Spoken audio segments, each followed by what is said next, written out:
Pure death process के लिए हम लोग वहीं से स्टार्ट करेंगे जहाँ से हमने पॉइजन डिस्ट्रीब्यूशन स्टार्ट किया था। पॉइजन के जो पैरामीटर्स थे ठीक उसी तरीके से उसको हम रिप्लेस करके यहाँ पे लैम्डा को म्यू से रिप्लेस करेंगे और एजम्पशंस वही लेंगे। वन डेथ के लिए हम कंसिड्रेशन लेंगे N mu H plus O H for one death and more than one that is O H and no death I equal to 0 1 minus N mu H plus O H. यहाँ पे आपका time duration देखिए दो हिस्से में बटा है, एक 0 से t जो कि हम एज ए प्रायर मान सकते हैं कि पहले ये हो चुका है, ये टाइम पास कर चुका है या, और दूसरा हिस्सा है जो अब आगे होने वाला है दैट इज़ t से t प्लस एच। तो इसी का हमें प्रोबेबिलिटी निकालना है P N T plus H कि इसमें कितने डेथ्स होने वाले हैं, उसकी प्रोबेबिलिटी क्या होगी उस लीनियर कंडीशन के तहत। तो P N T plus H equal to N, ये क्या डिनोट कर रहा है, ये प्रोबेबिलिटी है किसकी, एन डेथ्स की in the duration T plus H. और इसको हम total I from 1 to infinity मान लेते हैं, इन्फिनिटी डेथ अगर है तो प्रोबेबिलिटी ऑफ ए आई। यहाँ पे ए आई क्या है, ये अलग अलग इवेंट्स हैं जो हम अभी डिस्कस करेंगे। यहाँ पे n जब 1 है that means n person survived in 0 to t and no death in t to t plus H. जो आपका प्रेजेंट टाइम है 0 से t का, उसमें कोई भी n पॉपुलेशन मान के चलते हैं और कोई भी डेथ नहीं होगा अगले इंटरवल में, यानी no chances of no event occurs. इसको निकालेंगे, क्या होगा, प्रोबेबिलिटी ऑफ a1। इसको इवेंट को हमने a1 नाम दे रखा है, तो a1 की प्रोबेबिलिटी क्या होगी, probability of nt equal to n, यानी टोटल पॉपुलेशन आपकी सर्वाइव्ड है, एक भी पॉपुलेशन इसमें जाकर डेथ नहीं हो रही, तो NH इक्वल टू हमने 0 लिखा। तो इसको कैसे लिखेंगे, ये दो इंडिपेंडेंट कंडीशन हो गए, तो एक हो गया 0 से t का और एक हो गया t से t प्लस एच का। तो 0 से t वाला जो प्रोबेबिलिटी वो पी एन टी है और P0H आपका h इंटरवल के लेंथ का प्रोबेबिलिटी है जिसमें एक भी डेथ नहीं हुआ, इसलिए यहाँ पे 0 लगा हुआ है। इसको इसकी वैल्यू लिख देते हैं नीचे, P N T into 1 minus N mu H plus O H that is there is no deaths, ये इसकी प्रोबेबिलिटी है, और पी एन टी 0 से टी टाइम की सर्वाइविंग प्रोबेबिलिटी है। A2 अब हम बोलते हैं n प्लस 1 पर्सन पीछे थे 0 से t में और एक डेथ आपका आगे हो गया।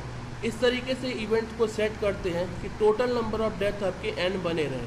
तो प्रोबेबिलिटी ऑफ A2 क्या होगा, N T equal to n plus 1 that is the survivors in the 0 to t time and फिर t से t प्लस एच में एक डेथ हो गया, तो यानी ये एक पॉपुलेशन माइनस होगा। जब दोनों का टोटल करेंगे तो टोटल पॉपुलेशन कितना होगा, n प्लस 1 और माइनस 1 मिल के n हो जाएगा। तो इस तरीके से सारे इवेंट्स का सेटअप हम करेंगे। N T equal to n plus 1 यहाँ पे into probability of N H equal to 1 given N T equal to n plus 1। ये कंडीशनल है, हम ये लेके चलते हैं कि ये मार्कोवियन है तो हमेशा ये प्रीवियस ट्रायल पर डिपेंड करेगा। तो N H equal to 1 given N T equal to n plus 1 लिखना पड़ेगा। तो ये आपका हो गया P N T P N plus 1 T into P one H. P one H दिखा रहा है एक डेथ हुआ, और पी एन प्लस 1 टी दिखा रहा है कि n प्लस 1 सर्वाइवर्स आपके 0 से t में थे। तो टोटल प्रोबेबिलिटी हो गई P N plus 1 T into N plus 1 into mu H plus O H. O H is the higher order term as we have discussed. और एक से ज़्यादा डेथ के लिए ये ओ एच हो गया, और 2 डेथ 3 डेथ 4 डेथ या उससे आगे के लिए सबके लिए हम ओ एच ही लिखेंगे। अब हमें एक डिफरेंशियल इक्वेशन बनाना है, तो क्या लिखेंगे कि t प्लस एच, यानी जो आपका नेक्स्ट ड्यूरेशन है t से t प्लस एच में कितने डेथ हुए उनके लिए कंडीशन करेंगे। There is no death, 1 death and more than 1 death, इसी को लेकर के हमें कंडीशन करना है। तो P N T into 1 minus N mu H, ये क्या दिखा रहा है, एक भी डेथ नहीं हुआ t प्लस एच इंटरवल में। पी एन प्लस 1, ये n प्लस 1 सर्वाइवर थे पहले, और अब कितने डेथ हुए, एक डेथ हुए। और उसके बाद एक से ज़्यादा के लिए हम हर जगह ओ एच लिखेंगे। तो और यहाँ इसको सिंप्लीफाई करते हैं, पी एन टी को हम लेफ़्ट साइड ले जाते हैं और एच से डिवाइड कर देते हैं दोनों तरफ। इससे क्या होगा, जब आप लिमिट लेंगे, लिमिट एच टेंडिंग टू 0, ये आपका डिफरेंशियल इक्वेशन बन जाएगा। ये आपका फर्स्ट ऑर्डर डेरिवेटिव हो जाएगा P N dash T that is equal to minus N mu P N T plus n plus 1 mu P N plus 1 T और limit O H upon H. ये condition हम Poisson में ही लेके चल रहे हैं, ये 0 होता है and P N dash T equal to ये आपका कंडीशन बन के आएगा फॉर एन इक्वल टू के। के क्या है? Total population size. जैसे डेरिवेशन में हम आगे बढ़ेंगे, P K T plus H, ये क्या होगा? यहाँ पे टोटल पॉपुलेशन को मान के चल रहे हैं कि के पॉपुलेशन साइज है और 0 डेथ हुआ है एच इंटरवल में। इसी तरीके से जैसे हमने प्रीवियस डेरिवेशन किया आगे बढ़ेंगे, एन टी इक्वल टू के, यानी 0 से टी में के पॉपुलेशन थी, एक भी डेथ नहीं हुआ एच इंटरवल के लेंथ में। इसको हम कंडीशन करेंगे, क्या लिखेंगे? P K T into P zero H, और P K T H plus क्या हो जाएगा? P K T into 1 minus के mu H plus O H. यहाँ पे हमने एन को के से रिप्लेस कर दिया है। For N equal to 0 no survival after the deaths in 0 to T. N equal to 0, इसका मतलब क्या हुआ कि कोई भी डेथ 0 टू टी के बाद कोई भी सर्वाइवर नहीं बचा। तो P zero T plus H क्या होगा?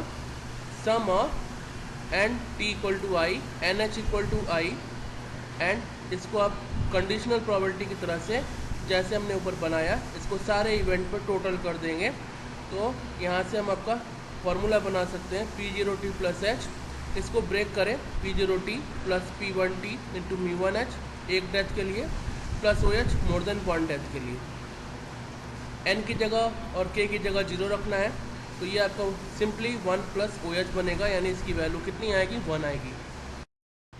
अब इस डेरिवेशन को आगे बढ़ाते हैं, P zero T plus H equal to P zero T P one T mu H O H, और पी जीरो एच क्या था? 1 minus 0 into mu H plus O H, यानी ये 1 था, 1 प्लस ओ एच, और इसमें एच से divide करेंगे तो P one T mu plus O H upon H, limit लेंगे तो ये क्या बन जाएगा? पी जीरो डैश टी, यानी कि first order derivative of the P zero T. ये आपका क्या बना? P one T into mu. इसे हम डिफरेंशियल डिफरेंस इक्वेशन बोलते हैं डेथ प्रोसेस के लिए। इसको थोड़ा जनरलाइज करेंगे, पी के डैश टी निकालेंगे, क्या आएगा? माइनस के म्यू पी के टी। तो के इक्वल टू एन पे हमने एन के लिए हमने लिखा था फॉर्मूला, तो यहाँ पर क्या आएगा? N mu P N T plus N plus 1 mu P N plus 1 T. ये था एन प्लस 1 सर्वाइवर थे 0 से टी में, और एक डेथ हो रहा था आपका एच इंटरवल के लेंथ में। यहाँ पे हम ये मान के चलेंगे कि टोटल पॉपुलेशन साइज के से छोटी ही है। पी जीरो डैश टी क्या था? P one T into mu. अब इसको सॉल्व करना अगला टारगेट है। जब एन की वैल्यू के है तो पी के डैश टी क्या है? के।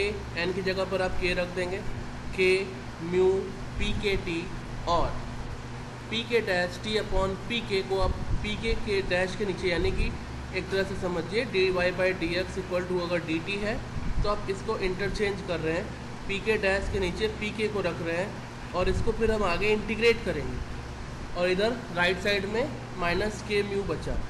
तो जब आप P D x upon x को इंटीग्रेट करते हैं तो आपको क्या मिलता है? Log of x. इसी तरह से पी के डैश अपॉन पी के को इंटीग्रेट करेंगे तो लॉग पी के टी मिलेगा, और राइट साइड में टी के रिस्पेक्ट में इंटीग्रेट कर रहे हैं तो के म्यू टी प्लस सी आएगा। अब इस c की वैल्यू जो कांस्टेंट है, इसको हम एडजस्ट करके c1 भी लिख सकते हैं, क्योंकि ये e के पावर में आएगा जब हम लॉग को लगाएंगे, तो लॉग को हटाने पर। अब हम t इक्वल टू 0 रखते हैं, तो p के 0 इक्वल टू क्या आया था डेरिवेशन में? 1 आया था। तो यहाँ से हम c1 की वैल्यू निकालेंगे सॉल्व करने पे, तो हमको क्या मिलेगा? 1 मिलेगा। कैसे मिलेगा? यहाँ पर आप p के 0, इसकी वैल्यू क्या थी? 1। यहाँ पर हम t इक्वल टू 0 रखेंगे तो e की पावर 0 क्या होगा? 1। क्या बचेगा? c1 इक्वल टू 1 बचेगा, इसीलिए c1 की वैल्यू 1 आ रही है। p के t की वैल्यू क्या आ रही है? e to the power minus के म्यू टी आ रही है। When n equal to k minus 1, हम यहाँ पे इंडक्शन के लिए ले जाएंगे कि k माइनस 1 के लिए अगर फॉर्मूला सही है तो फिर आगे के लिए भी सही होगा। n इक्वल टू 1 के लिए किया, 0 के लिए किया, अब आगे के लिए जाएंगे तो n इक्वल टू के माइनस 1 के लिए आप k को हटाकर k माइनस 1 कर दीजिए, फिर p के डैश टी क्या होगा? प्लस के माइनस 1, ये एक डिफरेंशियल इक्वेशन बनेगा। इससे हम इंटीग्रेटिंग फैक्टर निकालेंगे और दोनों साइड में मल्टीप्लाई कर देंगे। ये डिफरेंशियल इक्वेशन का एक फार्मूला है, P D Y dash plus P Q equal to some term. तो इंटीग्रेटिंग फैक्टर होता है जो भी आपका वेरिएबल है उसके साथ उसका कांस्टेंट, यहाँ पे variable P k minus one है, तो पी के माइनस वन के साथ क्या वेरिएबल है, म्यू के माइनस वन। तो इंटीग्रेटिंग फैक्टर क्या होगा, ई टू द पावर के minus one mu D T. तो यहाँ से हम इंटीग्रेटिंग फैक्टर निकालेंगे तो आएगा ई टू द पावर के minus one T mu. T आ रहा है डी टी की वजह से, बाकी टर्म कांस्टेंट है, इसलिए ये इंटीग्रल के बाहर होंगे, आपके पास डी टी मिलेगा। अब आपका ये टर्म बना ई टू द पावर के minus one T mu P के डैश के minus one dash T plus के minus one mu P k minus one T, और इधर राइट साइड में भी ये मल्टीप्लाई होगा। तो ये आपका देखेंगे तो ये प्रोडक्ट रूल से इसको हम लिख सकते हैं, जैसे first function derivative into second plus second function into first function का डेरिवेटिव। ठीक उसी तरीके से है। तो यहाँ second function of E to the power के माइनस वन टी म्यू को मान सकते हैं और इसको फिर सॉल्व करेंगे। इसको जब हम इंटीग्रेट करेंगे, ये जो आप फोर्थ लाइन देख रहे हैं, फोर्थ लाइन को जब आप इंटीग्रेट करेंगे तो ये बिल्कुल सिंप्लीफाई हो जाएगा, और राइट हैंड साइड को आप ई टू द पावर जो भी टर्म है उनको एडजस्ट कर लो, 10 बाई, अब आपके पास क्या बनेगा, के ई टू म्यू की पावर माइनस म्यू टी बनेगा, क्योंकि माइनस के म्यू टी और plus k mu t minus के म्यू टी, ये एडजस्ट होके क्या आएगा, ई to the power minus mu t. Solve करेंगे तो ई टू द पावर के माइनस वन, ये लेफ्ट साइड का टर्म है, p k minus one t, integrate करने के बाद तो इधर राइट साइड का टर्म लिखेंगे इंटीग्रल के अंदर, K mu E to the power minus mu T D T. यहाँ पर इंटीग्रल का टर्म आ गया C2, इसको हम फिर से C2 को निकालेंगे जब t की जगह पर 0 रखेंगे, क्योंकि हमेशा इनिशियल कंडीशन की मदद से हम कांस्टेंट को निकालेंगे।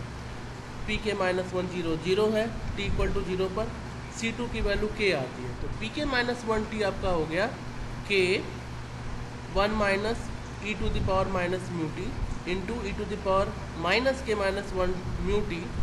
इसको हम एडजस्ट करके लिख सकते हैं के सी के माइनस वन। ये जो ब्रैकेट देख रहे हैं ये कॉम्बिनेशन का है, k c k minus one, 1 minus E to the power minus mu t और e to the power minus t mu की पावर के माइनस वन। ये एक तरह से बाइनोमियल थ्योरम है, क्योंकि देखिए बाइनोमियल में क्या होता है, N C R P to the power R Q to the power N minus R, तो ये उसी फॉर्म में बदल गया। तो बाइनोमियल का जो मीन होता है वो होता है एन पी, और वेरिएंस क्या होता है एन पी क्यू। तो इसका जो मीन होगा वो क्या होगा, इसमें साइज़ क्या है, टोटल k है, और इसका प्रोबेबिलिटी क्या है, e to the power minus mu t. तो एन पी क्या हो गया, k e to the power minus mu t. Variance क्या होता है एन पी क्यू, तो आपका p है e to the power minus mu t, तो q क्या होगा 1 minus E to the power minus mu t. तो एन पी क्यू क्या हुआ, k, यहाँ पर q की जगह पर 1 minus E to the power minus mu t और p की जगह e to the power minus mu t. तो ये आपका डेरिवेशन कंप्लीट हुआ विथ मीन एंड वेरिएंस।